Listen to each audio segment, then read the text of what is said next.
m'arrive très souvent d'accompagner des sportifs ou bien d'anciens sportifs, donc pas forcément des sportifs professionnels, mais des personnes qui ont un haut niveau d'investissement dans le sport ou alors qui ont fait un haut niveau de compétition à un moment donné, notamment à l'adolescence ou au début de l'âge adulte. Et donc on retrouve souvent des parcours qui sont assez similaires avec des personnes pour qui cette carrière ou cette compétition s'est interrompue, soit parce qu'il y a eu un événement traumatique comme une blessure par exemple, parce que les parents n'ont pas voulu poursuivre pour X raisons, ou bien il s'est passé quelque chose, un événement de vie, ou bien tout simplement juste on a abandonné le sport parce qu'on s'est tourné vers autre chose, mais c'était pas forcément notre premier choix. Et donc en fait tout ça peut constituer pour certaines personnes un moment un peu compliqué dans la vie, parfois même avec un mouvement un peu dépressif, et où en fait la pratique de jeu va venir prendre un peu le dessus, va venir m'aider à gérer quelque part, en tout cas c'est ce dont la pratique de jeu me donne l'illusion. Alors ce qu'on voit aussi chez les personnes qui ont un haut niveau d'investissement dans les activités sportives, c'est des personnes qui vont en fait avoir un autre trouble psychiatrique qui n'est pas forcément identifié, comme par exemple hyperactivité avec déficit attentionnel, donc ce qu'on appelle aussi le TDAH, donc qui n'est pas vraiment une maladie, c'est un trouble, mais qui va impacter mon fonctionnement et donc du coup pour lequel le sport est très protecteur. Il faut savoir que le TDAH en lui-même c'est un énorme facteur de risque d'addiction, y compris d'addiction aux jeux de hasard et d'argent. Donc du coup en fait je vais cumuler à nouveau en fait une configuration qui va me faire perdre le contrôle de ma pratique de jeu. Le premier effet recherché au départ, c'est que c'est plutôt des attentes récréatives, mais en fait assez rapidement il peut y avoir des attentes qui vont devenir autres, et donc les joueurs problématiques nous expliquent tous en premier que leur attente c'est de gagner de l'argent. Donc c'est vrai que chez des joueurs chez qui il y a eu aussi parfois une attente de professionnalisation, de revenus liés au sport, quand ça se fait pas en fait, ou quand ça se fait plus mais qu'il y a eu un début comme ça de revenus très précoce, en fait je vais avoir un rapport à l'argent qui est aussi un peu particulier, qui s'est modifié, avec de l'argent qui rentrait beaucoup plus que les gens de mon âge par exemple, et donc du coup je vais avoir une attente en fait de gains financiers sur l'activité de jeu de hasard et d'argent, mais qui forcément va pas rencontrer une réalité dans les revenus, parce qu'on ne peut pas gagner de l'argent, gagner sa vie en fait de façon pérenne avec une activité de paris sportif ou de jeu de hasard et d'argent. Alors après ça peut être un des motifs, mais il peut y avoir aussi des choses très différentes dans les attentes, notamment par exemple la gestion des douleurs ou bien d'autres attentes donc qui vont en fait être en soi des facteurs de risque de développer une addiction et alimenter des pensées qui me poussent à jouer. Je ne crois pas qu'il y ait de chiffres qui existent sur quelle est la pratique de jeu d'argent la plus fréquente chez les sportifs ou anciens sportifs. Mais par contre, ce qui est sûr, c'est que les personnes qui viennent nous consulter, en général, ont le plus souvent en fait des problèmes avec les paris sportifs. Donc pour cette espèce d'affiliation un peu comme ça qu'on va mettre en rapport les paris sportifs avec le sport lui-même, et du coup de rester un peu dans un certain milieu d'intérêt en fait pour l'activité sportive, qui va en fait se traduire par je vais me mettre à parier. Donc bien sûr, ça les messages publicitaires ils vont utiliser ça, parce que par exemple on peut avoir des slogans publicitaires comme si tu veux vraiment soutenir ton équipe, si tu veux vraiment vivre le match, en fait il faut parier avec, sinon ton activité est comme incomplète, c'est pas vraiment rentrer dans le soutien, rentrer dans le fait de vivre le match. Donc du coup, tous ces messages publicitaires en fait vont venir renforcer un peu comme ça cette pratique et jouer un peu sur la loyauté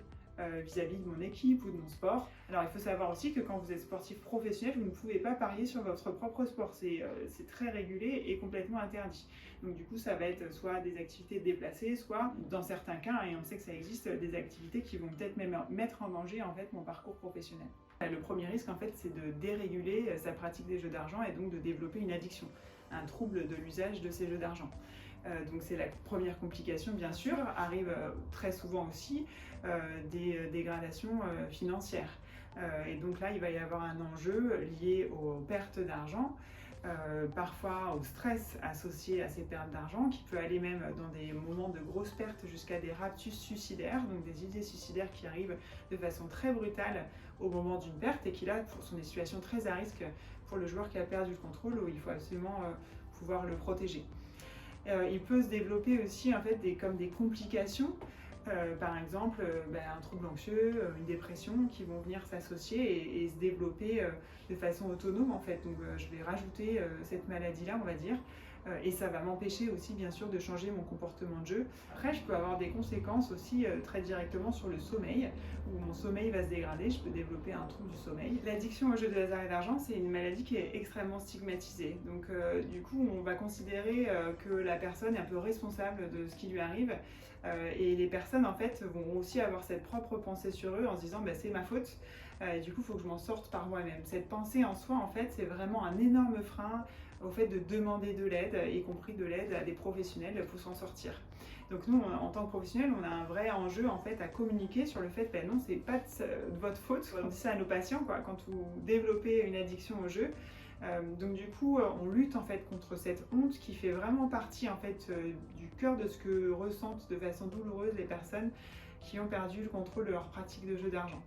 Donc ça va vraiment être des barrières à l'accès aux soins. Après, il va y avoir d'autres freins qui sont plus généraux, comme est-ce que je crains pas en fait de devoir rembourser mes soins. Donc c'est vrai qu'en France on a un système qui est assez protecteur, mais pour certaines personnes c'est quand même compliqué. Une des choses aussi qui va m'empêcher de demander de l'aide, ça va être cette espèce de tabou lié au jeu. Avoir du mal à en parler à mes proches, parce que je me sens coupable en fait de ce qui m'arrive, mais aussi parce que parfois j'aurais envie que les proches voient que je vais mal, et ça c'est vraiment une pensée qui est souvent rapportée par les joueurs d'argent qui ont perdu le contrôle,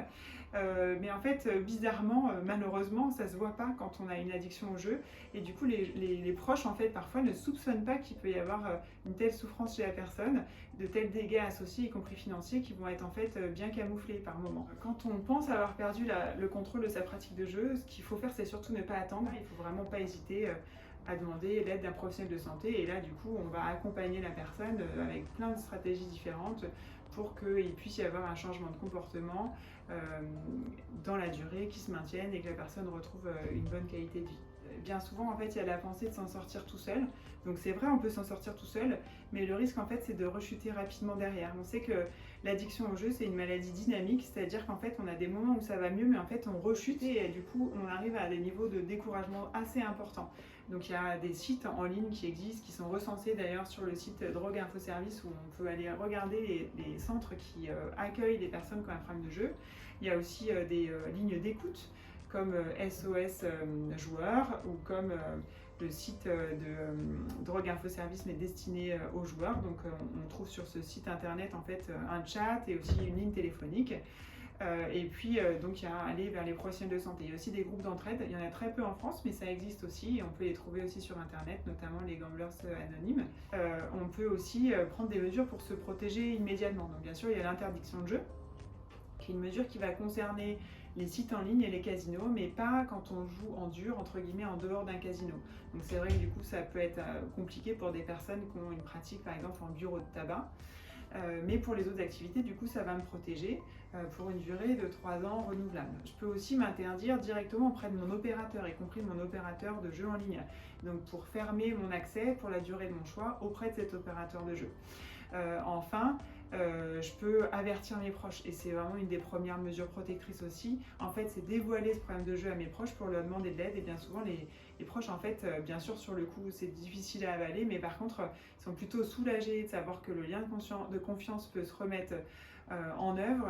de comprendre pourquoi la personne n'allait pas bien, et puis d'aller dans une direction commune, y compris dans la famille, pour s'entraider.